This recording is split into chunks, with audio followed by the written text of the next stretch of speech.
If Donald Trump did not win on November 5th, they were going to drop a superseding indictment the next day.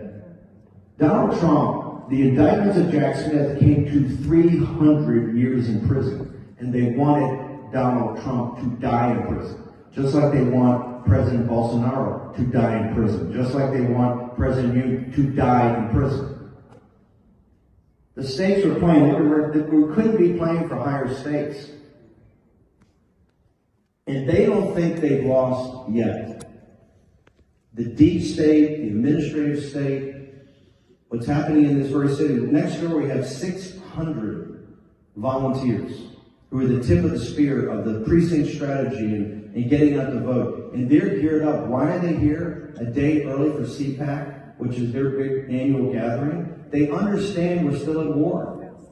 This story is far from over. They indicted one of the best men in this world yesterday in Brazil on nothing, to send him to prison to die.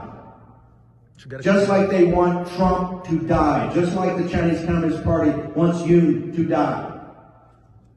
And this is far from over. Yes, we've had days of thunder, and it's amazing. And every day there are 10 or 12 things. And yet we're on offense all the time. But they've got the judges, they've got courts, they still have immense power, they still have the media, they have all these global bayonets. And if you look at their partners, you look at these the parties and the politicians and the youth and the grassroots movement throughout the world, Europe, South America, Central America, Asia, it's now our time, and this is when it's going to be the hardest. Because they're not going to sit there and go, okay, we see what you guys want to do. You're about liberty and freedom. They're not about liberty and freedom. They're about controlling the most powerful apparatus in the United States and in all these other countries in world history, and they're not going to give it up unless we take it from them.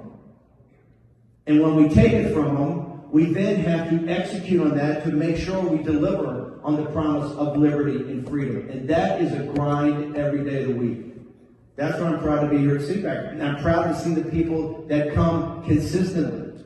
And if Matt Schlapp and Mercy had not had the courage to invite Trump 47 days after they stole the election, when the entire essentially conservative media, the entire Republican Party, all the donors turned their back on him, we wouldn't be here today winning. But we are far, far, far from victory. November 5th is just another day for them. Every day it's a struggle. And if you want to see what the stakes are, you look at an individual that's one of the finest men in this world. And you think they learned the lessons from Trump? No, here's the lesson they learned. Get him in jail. Because the only way we're going to win if we imprison them. That raises the stakes. I'm proud to stand here with Bolsonaro. I'm proud to stand here with the South Koreans. We have a fight on our hand, and we have to let them know there is nothing they can do that will defeat us.